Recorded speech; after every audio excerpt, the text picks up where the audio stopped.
Tahira Kazmi. Column का उन्वान है बेख्वाब आँखों, खामोश होंठों और साकित दिलों से मुकालमा। क्या नाम होगा उसका? बशीर, नासिर, अहमद या कामरान? किस पेशे से ताल्लुक़ रखता होगा? दर्जी, छाबड़ी फरोश, गदागर, मोची, किसान या कोई आवारा गर्द? हम जिंदगी की जिस भी सीढ़ी पे कामयाबी के झंडे गाड़ें, उसमें हमारी दिन रात की रियाजत के साथ साथ किसी और की बेलौस कुर्बानियों का लहू भी शामिल होता है।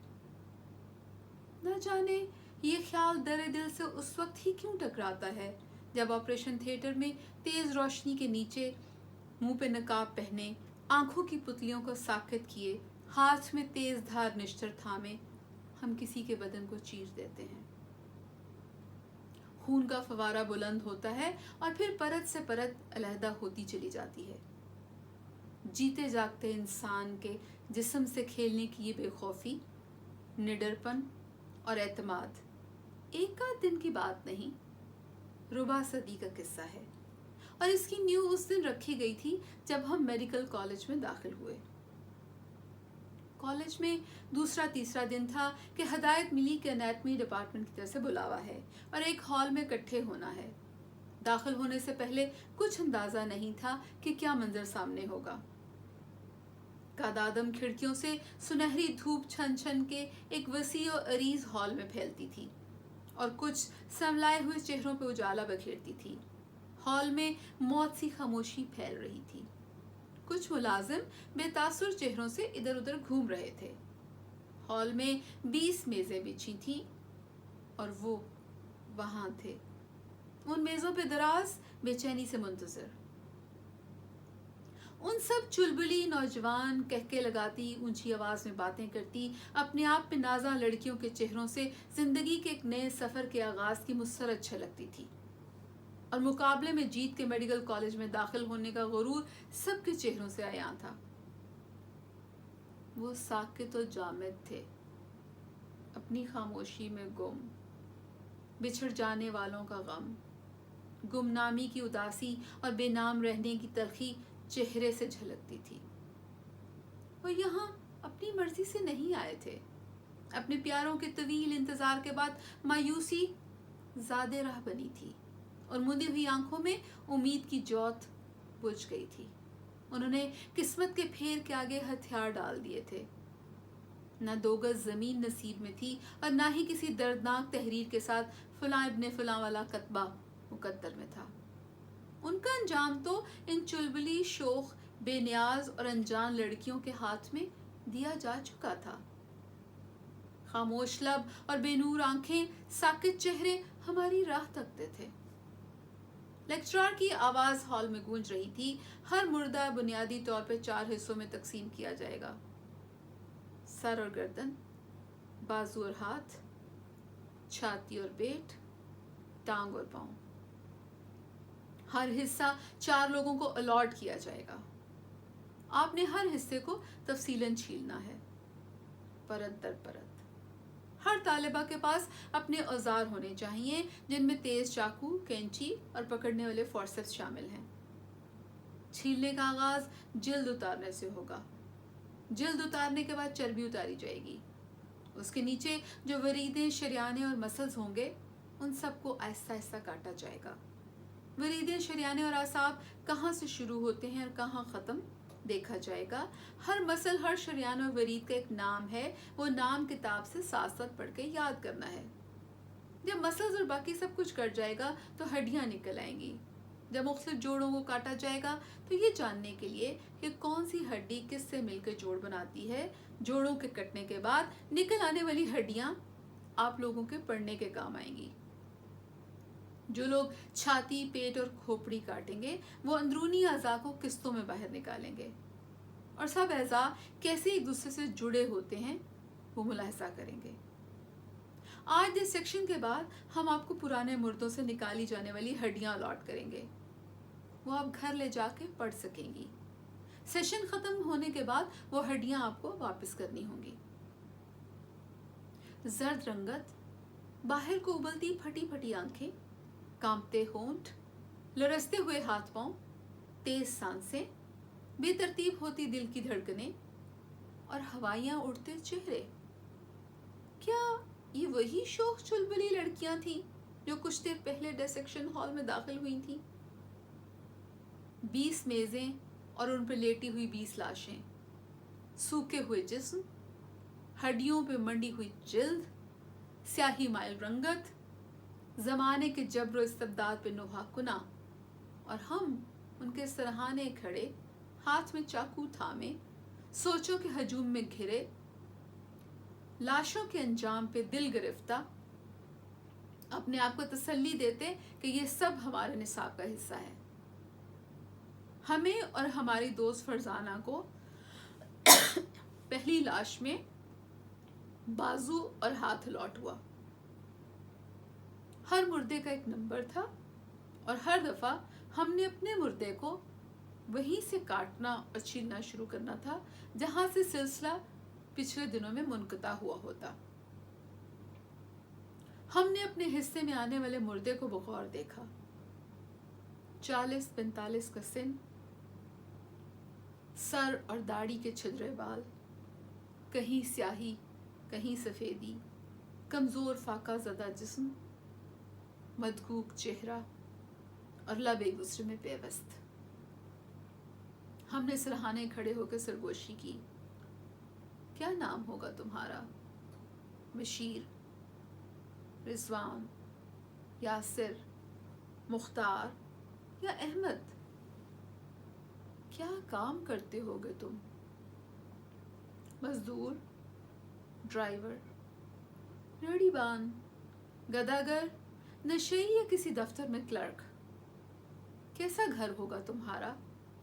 کسی کوٹھی کا سرونٹ کوارٹر، کسی کچی بستی میں ٹپکتی چھت والی جھگی، کسی محلے میں چھوٹا سا مکان یا کسی پل کے نیچے بچھی ہوئی چٹائی؟ خاندان میں کون کون ہوگا؟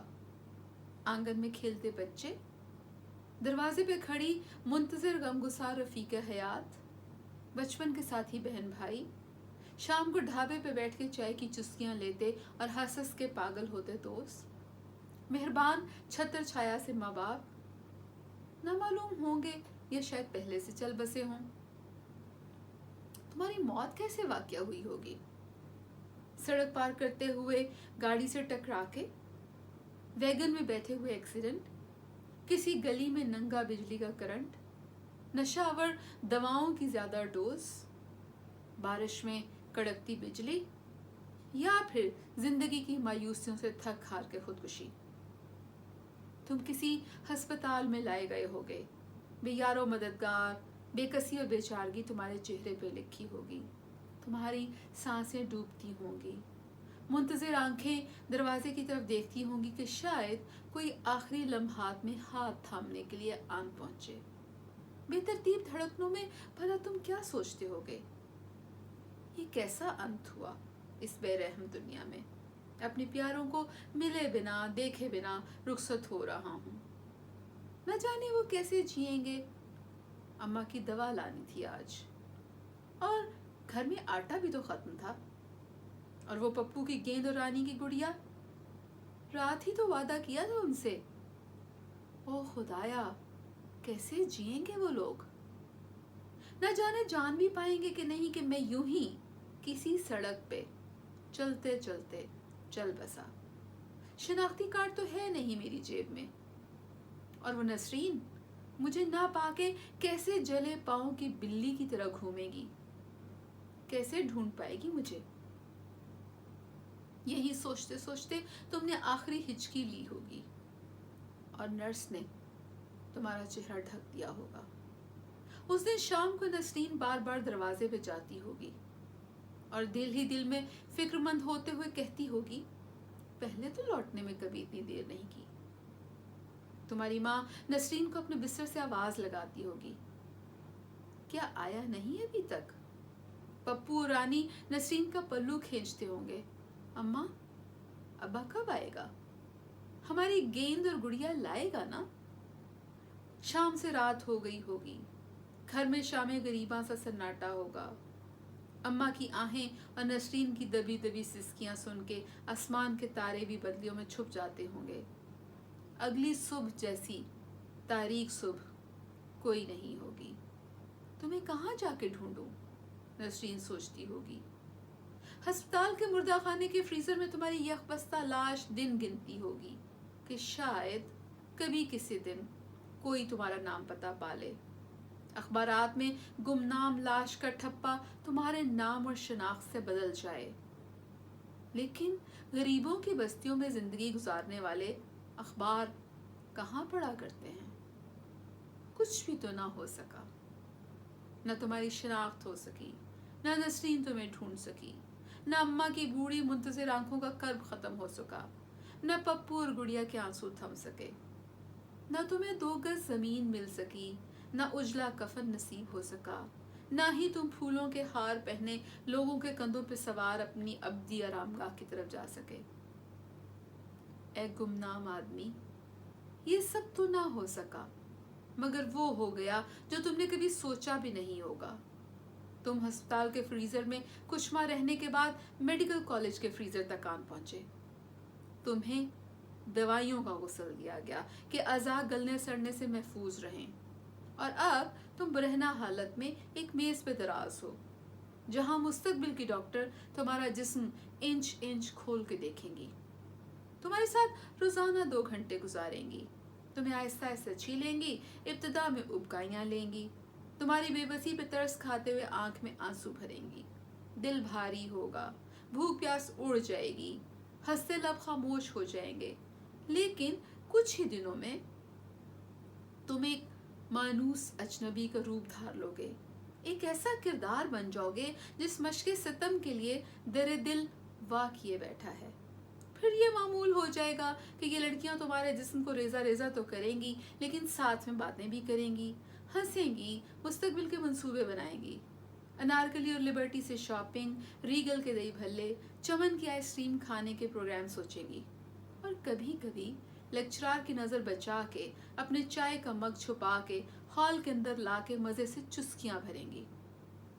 तुम अपनी बेनूर आंखों से ये सब देखते देखते एक मुर्दे की भयानक हकीकत से एक चीज में बदल जाओगे, एक रोजमर्रा की चीज।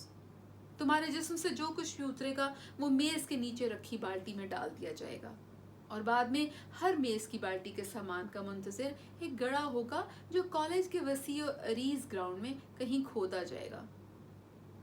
सो देखा तुमने, तुम कहीं नहीं होगे, लेकिन तुम हर जगह होगे, जगह जगह खुदे मकामात की मट्टी में मट्टी बनते हुए।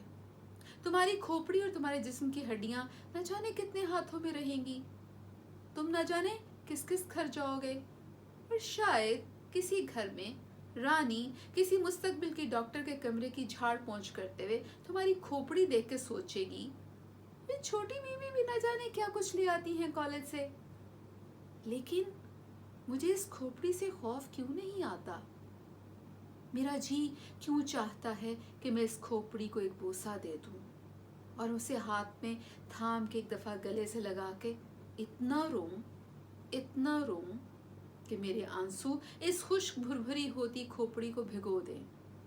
मैं घर जाके आज अम्मा को बताऊंगी कि मुझे हड्डियों से खुशबू आती है, अम्मा जो आज भी अब्बा की राह तकती है और हर आहट पे चौंक चौंक जाती है। न जाने कितने बरस हो गए, लेकिन अभी भी रातों में हड़बड़ा के उठ बैठती है। दादी तो कब की गुजर चुकी, मरते दम उसकी आंखें भी दरवाजे से ही लगी थी। न जाने अब्बा कहाँ गया।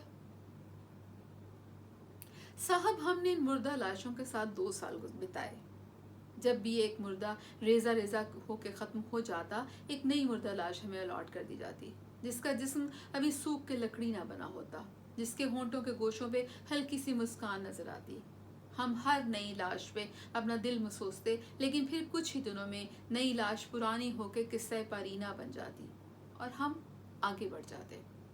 जिंदगी की सीढ़ियां फलांगते हुए जब हम इस मकान पे आम पहुंचे हैं कि निश्चर हाथ में थामे जिंदा इंसानी जिस्म की बाल बराबर परत को नफासत से काट के अलहदा कर सकते हैं और जोड़ के सी भी सकते हैं, तो वो तमाम चेहरे दर दिल पे दस्तक देते हैं जिनके जिस्मों पे बिना किसी खौफ व खदशे के हमने निश्चर चलाया और इंसानी जिस्म के वो रमूज समझे जो हम तस्वीरों से कभी न जान पाते। सो ए बशीर या बदर या खावर या एहसान, तुम गुमनामी में तारीक राहों पे अजल के साथ हो लिए, लेकिन हम जैसों की जिंदगी में उजाला कर गए। हमारे हाथों रेजा रेजा होके बिखर जाने पे तुम्हें हमारा सलाम।